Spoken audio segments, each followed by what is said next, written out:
જેતપુર ગ્રામ્ય પોલીસ મથકમાં લોક દરબાર યોજાઈ 16 ફરિયાદોનું સ્થળ પર જ નિરાકરણ કરવામાં આવ્યું। જેતપુર ગ્રામ્ય પોલીસ મથકમાં લોક દરબારનું સફળ આયોજન થયું હતું। આ લોક દરબારમાં ગ્રામજનોએ પોતાના પ્રશ્નો અને ફરિયાદો પોલીસને સીધી રીતે રજૂ કરી, જેમાં પોલીસ દ્વારા કુલ 16 ફરિયાદોનું સ્થળે નિરાકરણ કરવામાં આવ્યું હતું।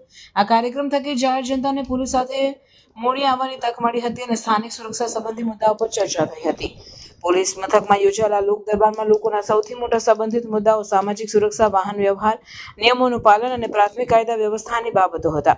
જેતપુર ગ્રામ્ય પોલીસ મથકના અધિકારીઓ જણાવ્યું કે આવી લોક દરબારોથી પોલીસ અને સમુદાય વચ્ચે સહકાર વધશે અને લોકોની સમસ્યાઓનો ઝડપી નિકાલ શક્ય બનશે। તે જેવા કાર્યક્રમો નિયમિત રીતે કરવામાં આવશે, જેથી લોકોનો વિશ્વાસ અને સુરક્ષાની લાગણી લોકોમાં ઊભી થઈ શકે। આદાન પ્રદાન અને ચર્ચાઓથી આ લોક દરબાર શાંતિપૂર્ણ અને ઉત્તમ બનાવાયો હતો। પોલીસ વડા હિમકરસિંહ તેમજ અન્ય અધિકારીઓ લોકોને સલામતી માટે જરૂરી સૂચનો પણ આપવામાં આવ્યા। આજે લોક દરબારનું આયોજન કરવામાં આવ્યું। લોક દરબારમાં લોકો તરફથી ઘણા બધા પ્રશ્નો પૂછવામાં આવ્યા અને ખરેખર ટ્રાફિકની સમસ્યા એ વાત હતી। એના માટે અમે પ્રયાસ કરીશું કે આ ટ્રાફિકની સમસ્યા છે એના નિરાકરણ આવે। એના માટે સંબંધિત થાણા અધિકારીશ્રીને સૂચના આપી દેવામાં આવી।